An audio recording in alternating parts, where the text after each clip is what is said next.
was filmed yesterday. So crisp, so clean. The cinematography looks great. Like the shadows, the film noir influence is clearly present here. And yeah, just a great experience, just as a film. Period. Dubbing in general, like you were talking about, I don't know if it's because I watch so many movies, and when I watch them in their original language.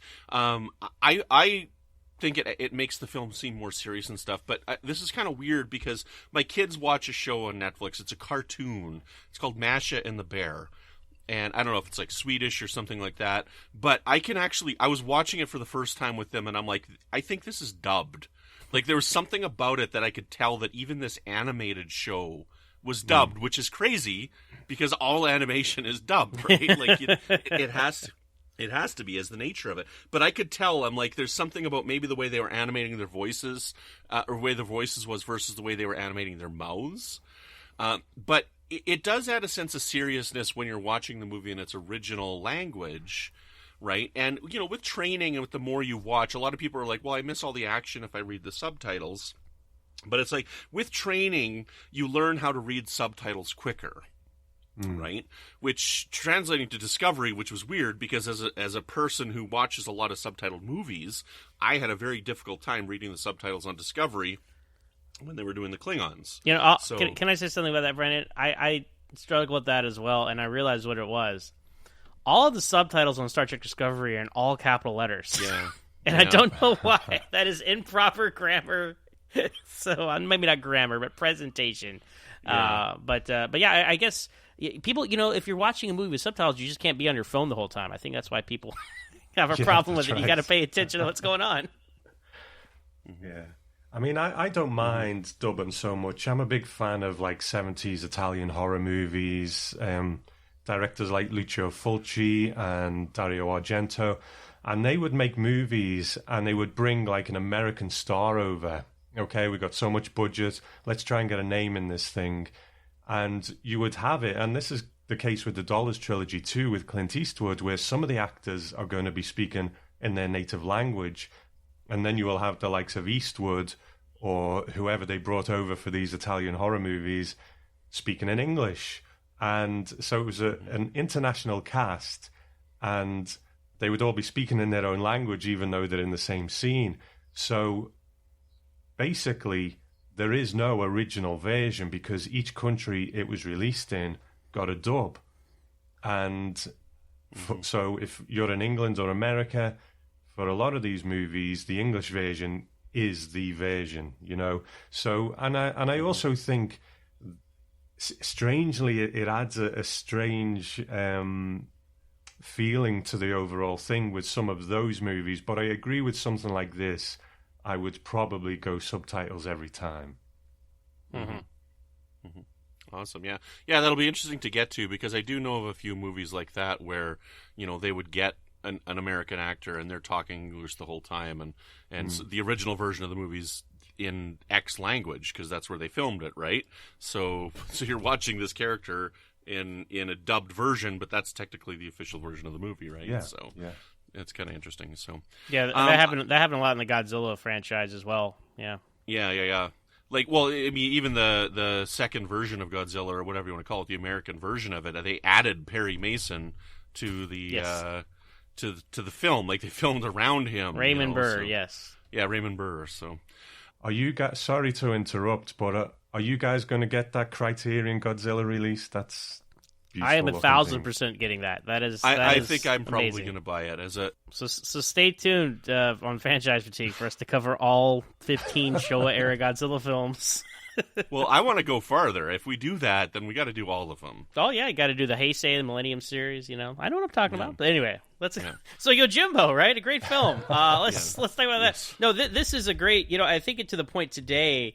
Maybe people would revisit this and say, "Oh, it's kind of cliche." I'm like, well, this established the cliche you might think it is, because it's like an honorable samurai, but he kind of does its own. He has its own sense of justice. He goes into a town with a big dispute. The law enforcement's there a joke, so he cleverly institutes his own brand of justice to get to get rid of this culture of crime and injustice, and set things right, and that's basically this. That's what this film is in a nutshell, and a lot of other films do it, but this film does it so well. And like you said, Tom, I think it is refreshing, as someone who had never seen this before, even though it's 60 years old, like just the performances, the interplay, the kind of cleverness to it. He's a clever character, Sanjuro. So I just really enjoyed how they told a story that we've seen 100 times, even if this is one of the first cinema versions of it. It really does stand head and shoulders above a lot of other attempts to recapture what they did here. Mm-hmm. I mean, I'm not a film historian, so I don't know the sort of origin of the kind of anti-hero that Sanjuro is and Clint Eastwood is. So I'm not sure what's the first instance of that, but I always love this kind of character, and this is definitely an important step on that ladder because he is self-serving sometimes. He does questionable things sometimes, but his heart is in the right place ultimately. Like at the end when the innkeeper is in trouble, he's like, right, I've got to go and sort this out because this is, I brought this on him, so I'm going to go and do it. Right. So I do love this kind of character, your Snake Plisskens, your any of them who just a lot of the time you don't really know whether a good guy or a bad guy, but in this case I think he is a really important kind of step on the anti-hero ladder, if you like. Yeah, well, and I think that's important because it adds an intrigue to the film because you don't know what he's going to do. Because if it's you have a quote-unquote hero, you're like, well, of course he's going to save the day, X, Y, Z. But with a character like this, he's a lot of shades to him, so it keeps you guessing about what might happen. Mm-hmm.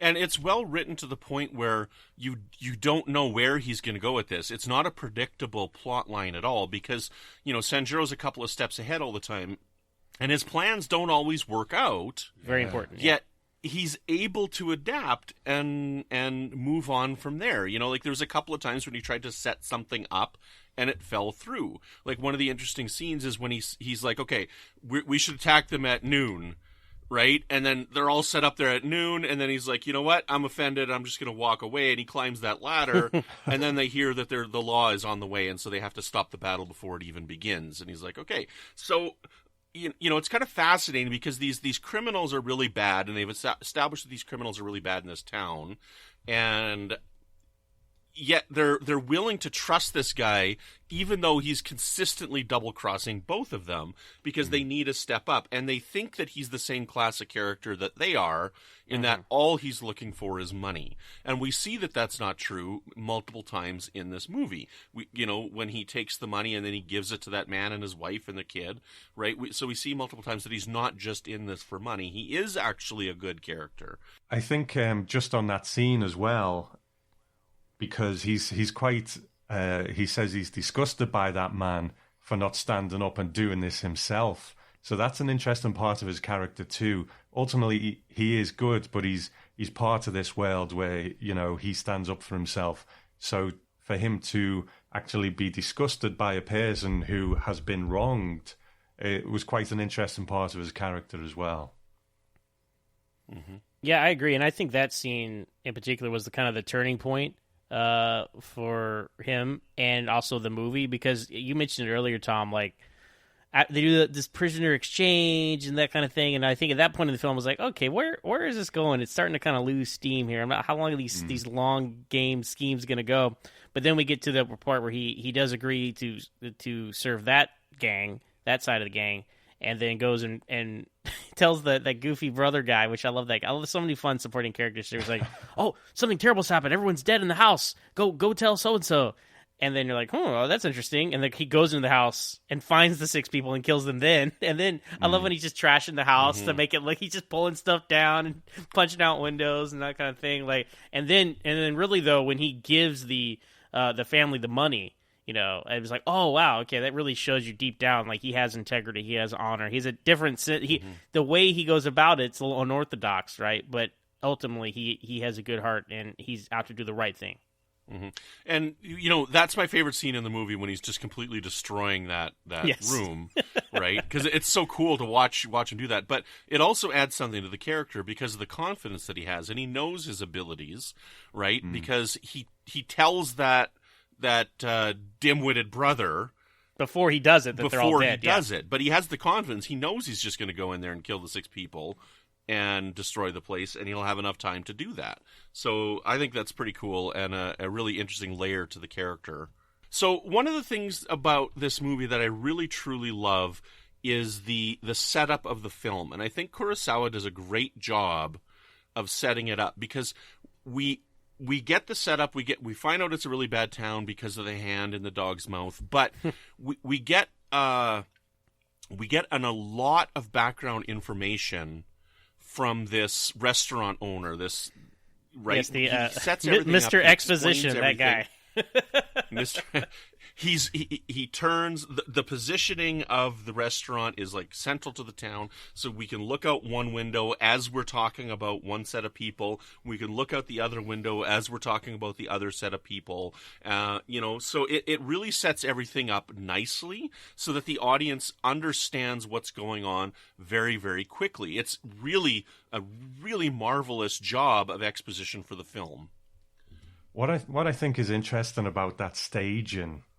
Now, again, I don't want to get ahead of ourselves, but there's something we will come across in Sergio Leone's films where sometimes the characters will only see as far as what we can see on screen. So, they might not be surrounded by anything, but then they will be surprised by like another cowboy jumping into shot and, punching them or whatever. But it's like in real life, you would have seen that guy coming a million miles away, because he'd have had to cross like this big, vast plain.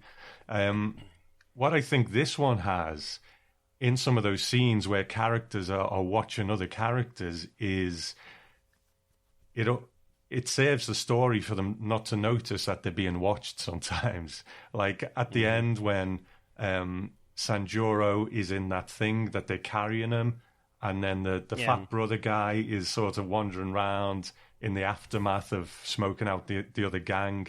And it's like, why are you not noticing that they're stood there, And there's a few occasions, like earlier on when, before the inspector comes to town, and Sanjuro and the innkeeper is watching what's going on in the next building, but no one kind of turns their head and says, why are you all watching us?